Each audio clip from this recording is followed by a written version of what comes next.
decodificar, compreender, interpretar, reter e aplicar.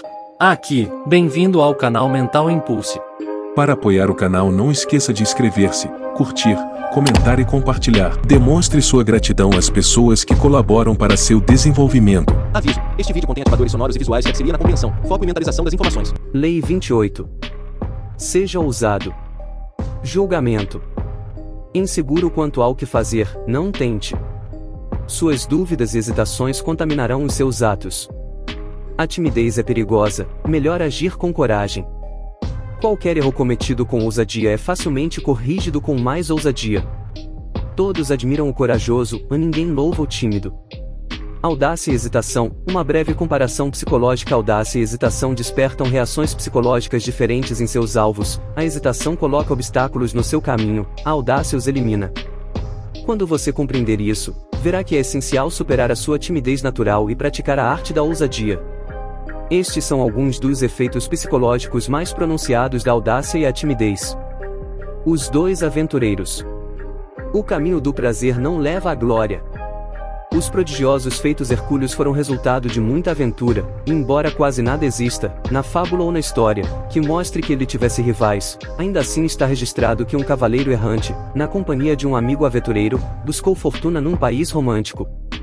Não tinha ido muito longe quando seu companheiro observou um poste, no qual estava escrito o seguinte: bravo aventureiro, se desejar descobrir o que um cavaleiro errante jamais viu, tem apenas de atravessar esta torrente e levar nos braços um elefante de pedra e transportá-lo de um só fôlego até o alto da montanha, cujo nobre topo parece se confundir com o céu. Mas, disse o companheiro do cavaleiro, as águas podem ser tão profundas quanto rápidas, e embora tenhamos que atravessá-las, por que devemos nos sobrecarregar com o peso de um elefante? Que empresa absurda! E filosoficamente, calculando bem, observou que o elefante poderia ser carregado 4 passos, mas levá-lo até o topo da montanha de um só fôlego não estava no poder de um mortal, a não ser que fosse um elefante anão, para ser colocado na ponta de um palito, e aí que mérito haveria nessa aventura? O argumentador, então, partiu. Mas o aventureiro apressou-se a atravessar as águas de olhos fechados, nem a profundidade, nem a violência o impediram, e segundo a inscrição ele viu o elefante deitado na outra margem. Ele o pegou e carregou até o topo da montanha, onde viu uma cidade. Um guincho do elefante assustou a cidade, que se armou enfurecida, mas o aventureiro, nem um pouco intimidado, estava resolvido a morrer como herói. O povo, entretanto, ficou pasmo com a sua presença, e ele ficou atônito ao ouvir que o proclamavam sucessor do seu rei, morto recentemente. Grandes feitos são alcançados só pelos espíritos aventureiros. Aqueles que calculam com demasiada precisão todas as dificuldades e obstáculos que poderão surgir no seu caminho, perdem na hesitação um tempo que os mais ousados usam para propósitos mais elevados. Fábulas, Jean de La Fontaine, de 1621 a 1695. A mentira quanto mais ousada melhor. Todos nós temos fraquezas e nossos esforços nunca são perfeitos. Mas agir com audácia tem a magia de ocultar nossas deficiências. Os trapaceiros sabem que, quanto maior a ousadia de uma mentira, mais convincente ela é. A audácia descarada torna a história mais verídica, distraindo a atenção das suas incoerências. Ao colocar em prática uma trapaça ou participar de algum tipo de negociação, vá mais longe do que planejou. Peça a lua e ficará surpreso com a frequência com que a terá. Os leões rodeiam a presa hesitante. As pessoas têm um sexto sentido para as fraquezas alheias. Se, num primeiro encontro, você demonstra a sua disposição de se comprometer, de ceder e se retrair, você desperta o leão até nas pessoas que não estão necessariamente sedentas de sangue.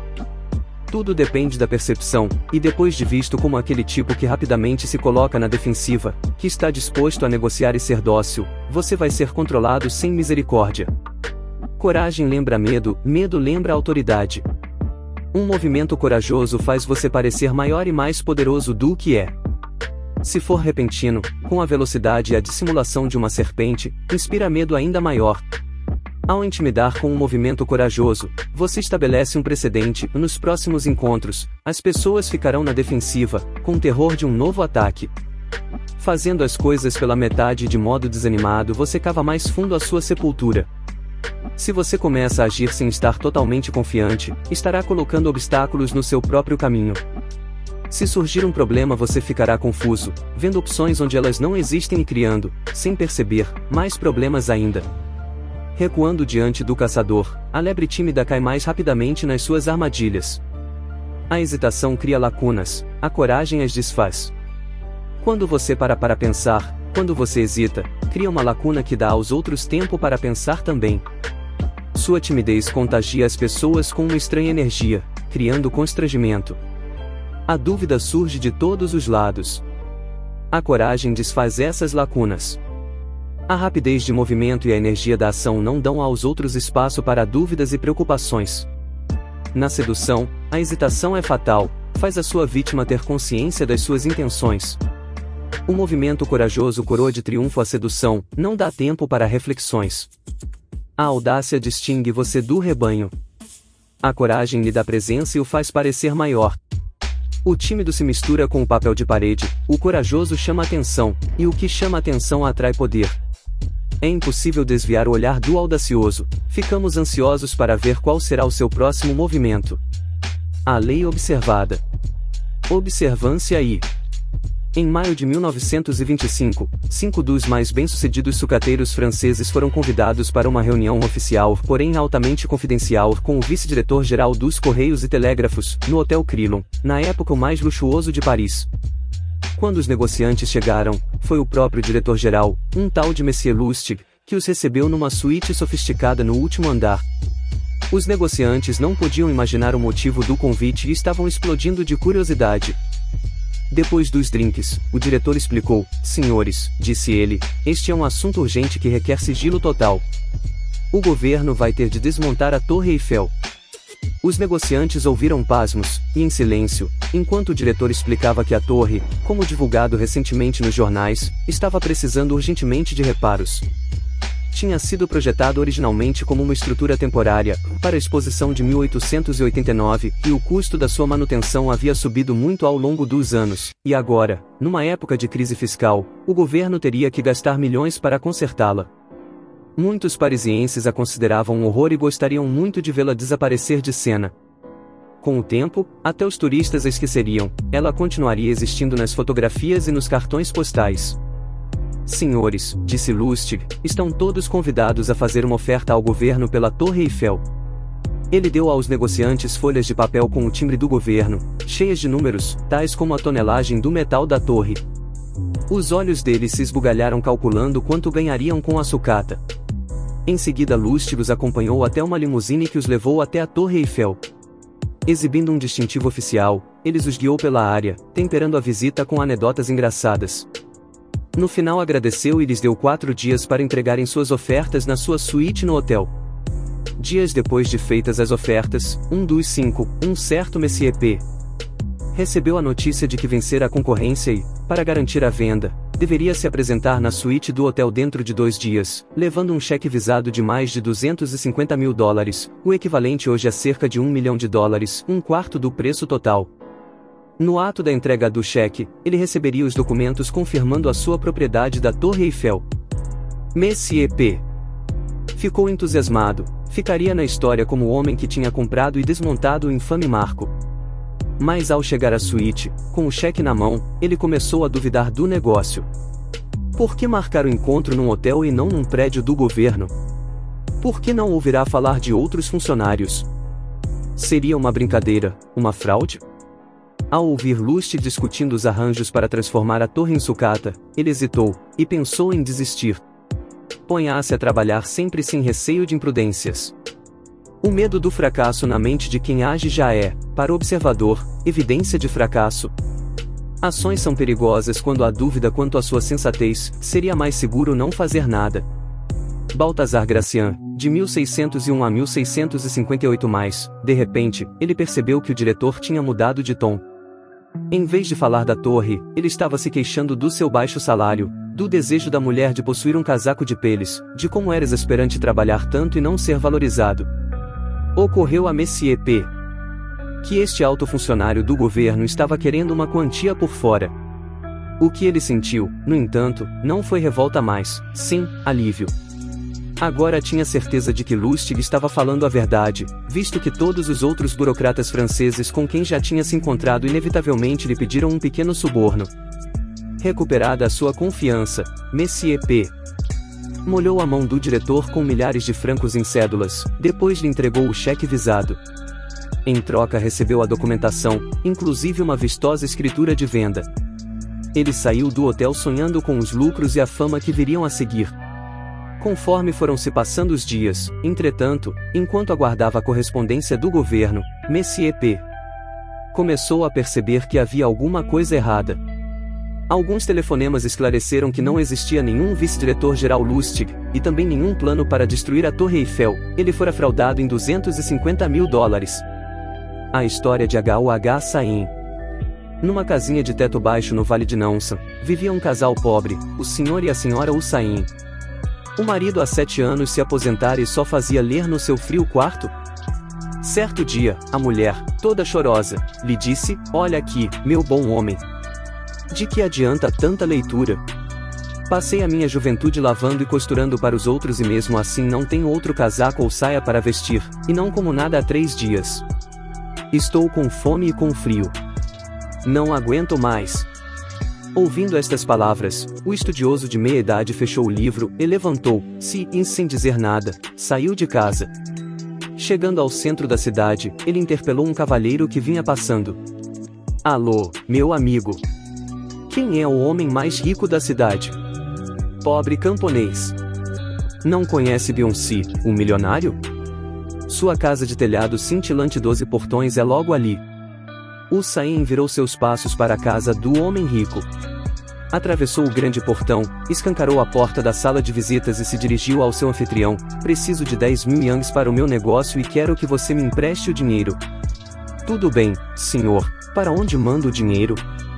"Para o mercado Anson, aos cuidados de um agente comercial." "Muito bem, senhor. Mandarei para Kim, o maior agente comercial do mercado Anson.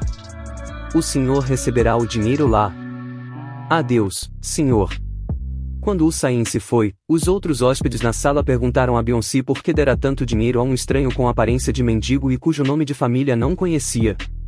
Mas o homem rico retrucou com expressão triunfante: mesmo vestido com trapos, ele falou claramente o que queria sem trair um sentimento de vergonha ou inferioridade, ao contrário das pessoas comuns que querem dinheiro emprestado para pagar dívidas. Um homem assim é louco ou tem confiança no negócio que vai fazer.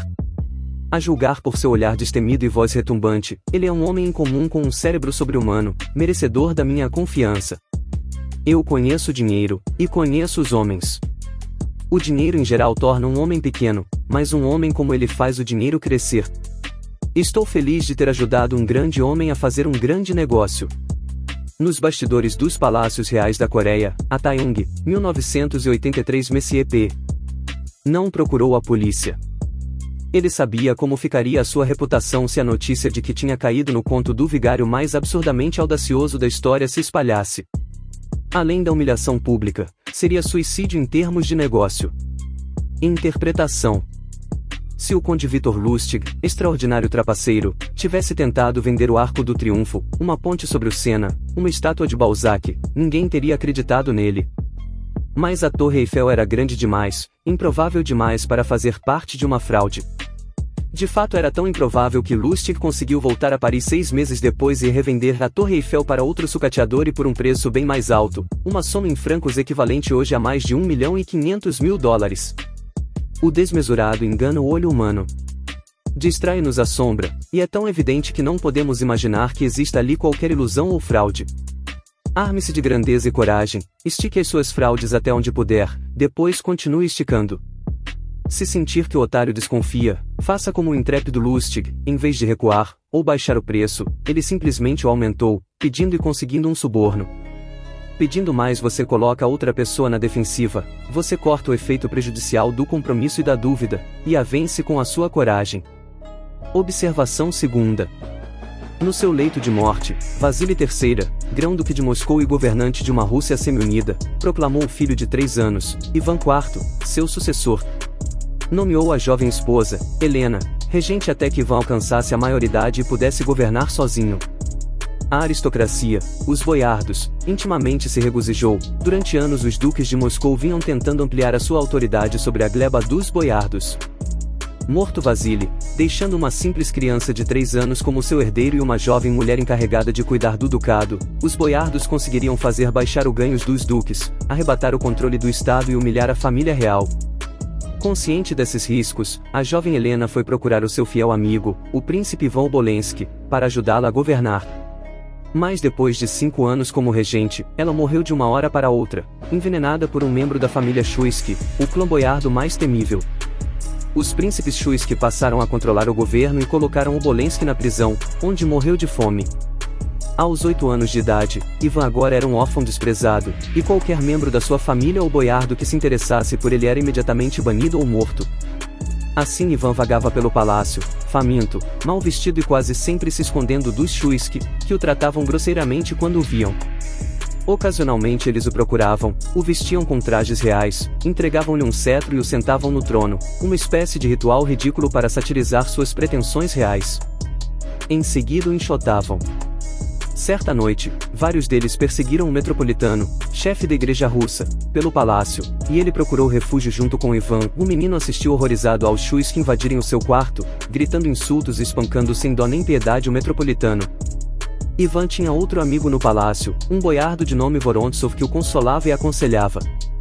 Um dia, entretanto, enquanto ele, Vorontsov e o mais recente metropolitano conferenciavam no refeitório do palácio, vários Shuisky entraram precipitadamente, bateram em Vorontsov e insultaram o metropolitano rasgando suas roupas. Em seguida baniram Vorontsov de Moscou. O tempo todo Ivan se manteve rigidamente calado. Para os boiardos parecia que o plano dera certo, o jovem se transformará num idiota obediente e aterrorizado. Podiam ignorá-lo agora, até deixá-lo em paz. Mas na noite de 29 de dezembro de 1543, Ivan, agora com 13 anos, convidou o príncipe Andrei Shuisky para vir ao seu quarto. Quando o príncipe chegou, o aposento estava repleto de guardas palacianos. O jovem Ivan então apontou para Andrei e mandou que os guardas o prendessem, o matassem e jogassem o seu corpo para os cães de caça no canil real. Em seguida, mandou prender e banir do país todos os companheiros de Andrei. Apanhados de surpresa pela sua súbita coragem, os boiardos agora morriam de medo daquele jovem, o futuro Ivan, o terrível, que tinha planejado e esperado 5 anos para executar um único ato rápido e corajoso que lhe garantiu o poder durante muito tempo. Interpretação: o mundo está cheio de boiardos, homens que desprezam você, que temem a sua ambição e protegem ciumentamente as suas áreas cada vez menores de poder. Você deve estabelecer a sua autoridade e conquistar o respeito, mas assim que os boiardos perceberem a sua crescente audácia, vão agir para contrariar você. Foi assim que Ivan enfrentou essa situação. Ele ficou quieto, sem revelar ambição ou descontentamento. Ele esperou, e quando chegou a hora traiu para o seu lado os guardas do palácio. Os guardas odiavam os cruéis Shuisky. Assim que eles concordaram com o plano de Ivan, ele atacou com a rapidez de uma serpente, apontando para Shuisky, não lhe dando tempo para reagir. Negocie com um boiardo e você estará lhe dando oportunidades. Um pequeno compromisso torna-se o ponto de apoio para acabar com você. Um súbito movimento audacioso, sem discussões ou avisos, desfaz esses pontos de apoio, e aumenta a sua autoridade. Você aterroriza os que duvidam e desprezam e conquista a confiança dos muitos que admiram e glorificam quem tem coragem. Observância terceira. Em 1514, Pietro Aretino, de 22 anos de idade, trabalhava como um mísero ajudante de cozinha na casa de uma rica família romana. Ele ambicionava ser um escritor importante, inflamar o mundo com o seu nome, mas como um simples lacaio seria capaz de realizar tais sonhos? O medo, que sempre aumenta as coisas, dá corpo a todas as suas fantasias, que assumem a forma seja lá do que for que imaginem existir no pensamento do inimigo. Daí que pessoas medrosas raramente deixam de vivenciar transtornos reais, ocasionados por riscos imaginários. E o duque, cuja característica predominante era estar sempre cheio de temores e desconfianças, era, de todos os homens que conheci, o mais capaz de pisar em falso, pelo medo que tinha de cair, sendo nisso semelhante às lebres. Cardeal de Retz, de 1613 a 1679. Naquele ano, o Papa Leão X recebeu do rei de Portugal uma embaixada que incluía muitos presentes, sendo o mais óbvio entre eles um grande elefante, o primeiro em Roma desde a época do Império. O pontífice adorou o elefante e o enchia de atenções e presentes. Mas, apesar do seu amor e dos seus cuidados, o elefante, que se chamava Ano, caiu mortalmente doente. O Papa convocou médicos, que deram ao elefante 200 quilos de purgante, mas que de nada adiantaram. O animal morreu e o Papa ficou de luto. Para se consolar, ele chamou o grande pintor Rafael e mandou que ele pintasse um quadro em tamanho natural de Ano para colocar sobre o túmulo do animal, com a inscrição: "O que a natureza levou, Rafael com sua arte restaurou". Naquela semana, circulou um panfleto por toda Roma que despertou muitas risadas.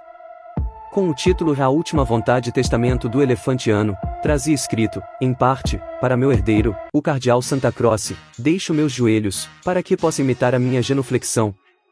Para meu herdeiro cardeal Santi IV, deixo minhas mandíbulas, para que ele possa mais rapidamente devorar todas as receitas de Cristo. Para meu herdeiro cardeal Médici, deixo minhas orelhas, para que ele possa saber o que todos estão fazendo. Para o cardeal Grace, famoso por sua luxúria, o elefante deixou a parte adequada e exagerada da sua própria anatomia". E assim seguiu o anônimo panfleto, sem poupar nenhum dos grandes homens de Roma, nem mesmo o Papa. Com cada um, o alvo era sua fraqueza mais conhecida. O panfleto terminava com o verso: "Cuide de ter como amigo Aretino, pois é um mau inimigo para se ter". Só com suas palavras ele pode arruinar o Santo Papa, portanto, que Deus proteja a todos da sua língua. Interpretação. Com um único e curto panfleto, Aretino, filho de um sapateiro pobre e uma criada, se tornou famoso. Todos em Roma correram para ver quem era este ousado jovem. Até o Papa, divertindo-se com sua audácia, o procurou e acabou lhe dando um emprego. Com o passar dos anos, ele ficou conhecido como o flagelo de Deus, e sua língua ferina lhe conquistou o respeito e o medo dos grandes, desde o rei da França até o imperador dos Habsburgo.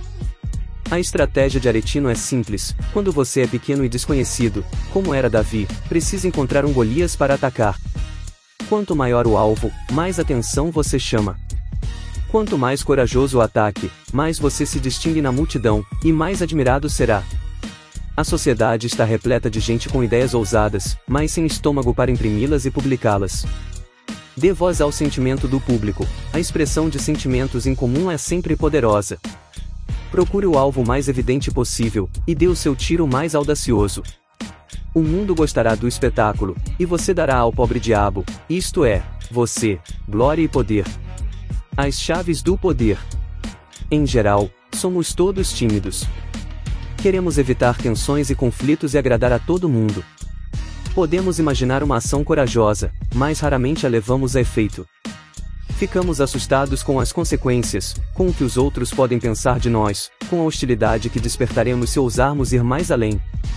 Embora possamos disfarçar nossa timidez como uma preocupação com os outros, um desejo de não ofender ou magoá-los, na verdade é o contrário, estamos preocupados realmente com nós mesmos, e com a imagem que os outros fazem de nós. A coragem, por outro lado, é direcionada para fora, e costuma fazer as pessoas se sentirem mais à vontade, visto que é menos reservada e menos reprimida. Pode-se ver isso mais claramente na sedução. Todos os grandes sedutores vencem pelo atrevimento. A audácia de Casanova não se revelava na sua ousada abordagem da mulher desejada, ou nas audaciosas palavras com que a elogiava, mas na sua capacidade de se entregar a ela totalmente e fazê-la acreditar que faria qualquer coisa por ela, até arriscar a própria vida, o que de fato ele fez algumas vezes. A mulher a quem ele dedicava suas atenções compreendia que ele não estava lhe escondendo nada. Isto era infinitamente mais enaltecedor do que elogios. Em nenhum momento durante a sedução ele mostrava hesitação ou dúvida, simplesmente porque nunca sentiu isso. Parte do encanto de estar sendo seduzido é que isto nos faz sentir envolvidos, temporariamente fora de nós mesmos e das dúvidas habituais que permeiam nossas vidas. No momento em que o sedutor hesita, quebra-se o encanto, porque nos tornamos conscientes do processo, do seu esforço deliberado para nos seduzir, do seu constrangimento. A coragem direciona a atenção para fora, e mantém viva a ilusão. Ela não induz a deselegância ou embaraço. Por isso admiramos o corajoso, e preferimos ficar perto dele, porque a sua autoconfiança nos contagia e nos arranca do nosso próprio reino de introspecção e reflexões. Raros são os que nascem ousados.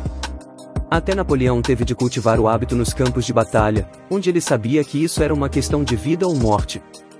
Nos ambientes sociais, ele era desajeitado e tímido, mas tentava superar essa deficiência e ser ousado em todas as áreas da sua vida porque reconhecia o tremendo poder da ousadia, porque sabia que ela era capaz de literalmente tornar um homem maior, mesmo alguém, como Napoleão, que fosse obviamente pequeno. Vemos também esta mudança em Ivan, o terrível, um menino inofensivo que se transforma de repente num jovem enérgico e autoritário, simplesmente apontando com um dedo e assumindo uma atitude corajosa. Você deve praticar e desenvolver a sua ousadia. Encontrará frequentemente ocasiões para usá-la. O melhor lugar para começar quase sempre é o delicado mundo das negociações, particularmente aquelas discussões em que lhe pedem para fixar o seu próprio preço. Quantas vezes nos desvalorizamos pedindo muito pouco? Quando Cristóvão Colombo propôs que os espanhóis financiassem a sua viagem para as Américas, exigiu também, com insana ousadia, o título de grande almirante dos oceanos. A corte concordou. O preço que ele fixou foi o que recebeu, exigiu ser tratado com respeito, e foi. Henry Kissinger também sabia que, nas negociações, fazer exigências ousadas funciona melhor do que começar com concessões gradativas e tentar satisfazer o outro. Coloque o seu preço lá em cima e depois, como fez o Conde Lustig, suba mais ainda. Compreenda, se a ousadia não é natural, a timidez também não. Ela é um hábito adquirido, porque se quer evitar conflitos. Se você está dominado pela timidez, portanto, livre-se dela. O medo que você sente das possíveis consequências de uma ousadia não é proporcional à realidade, e de fato a timidez tem consequências piores. Seu valor é rebaixado e você cria um ciclo vicioso de dúvidas e desastres. Lembre-se, os problemas criados por uma atitude ousada podem ser disfarçados, até remediados, por uma ousadia ainda maior. Imagem: o leão e a lebre. O leão não interrompe o seu caminho, seus movimentos são muito ágeis, suas mandíbulas muito rápidas e poderosas. A tímida lebre fará de tudo para fugir ao perigo, mas, na sua pressa de fugir, tropeça nas armadilhas e vai parar na boca do inimigo. Autoridade: eu certamente acho que é melhor ser impetuoso do que prudente, pois a sorte é uma mulher e é preciso, se deseja dominá-la, conquistá-la pela força, e é visível que ela se deixa dominar pelo ousado de preferência ao que age friamente. E portanto, como uma mulher, ela é sempre amiga dos jovens, pois são menos cautelosos, mais ferozes e a dominam com mais audácia. Nicolau Maquiavel, de 1469 a 1527. O inverso. A ousadia não deve ser uma estratégia por trás de todas as suas ações. É um instrumento tático, para ser usado no momento certo. Planeje e pense com antecedência, e que o elemento final seja o movimento ousado que lhe dará o sucesso. Em outras palavras, visto que a ousadia é uma reação aprendida, também se aprende a controlá-la e utilizá-la à vontade. Passar pela vida armado apenas de audácia seria cansativo e também fatal. Você ofenderia muita gente, como provam os que não conseguem controlar a sua audácia. Uma dessas pessoas foi Lola Montez, sua ousadia lhe trouxe triunfos e a fez seduzir o rei da Baviera. Mas como não conseguia se controlar, a ousadia causou também a sua ruína, na Baviera, na Inglaterra, para onde quer que ela se voltasse. Ela ultrapassou os limites entre a coragem e a aparente crueldade, insanidade até. Ivan, o terrível, teve o mesmo destino. Quando o poder da ousadia lhe trouxe o sucesso, ele se prendeu a ela, a tal ponto que ela se tornou durante toda a sua vida um padrão de violência e sadismo. Ele perdeu a capacidade de saber quando era conveniente, ou não, ser ousado. A timidez não tem lugar no reino do poder, mas com frequência será vantajoso para você fingir que é tímido. Aí, é claro, não se trata mais de timidez, mas de uma arma ofensiva. Você está iludindo os outros exibindo uma timidez, para lhes mostrar as suas garras corajosamente mais tarde. Essa é apenas uma lei, das 48 leis do poder. Para ver as outras 47, acesse nossa playlist, As 48 Leis do Poder, Robert Greene, para sua evolução mental. Para apoiar o canal não esqueça de inscrever-se, curtir, comentar e compartilhar. Demonstre sua gratidão às pessoas que colaboram para seu desenvolvimento.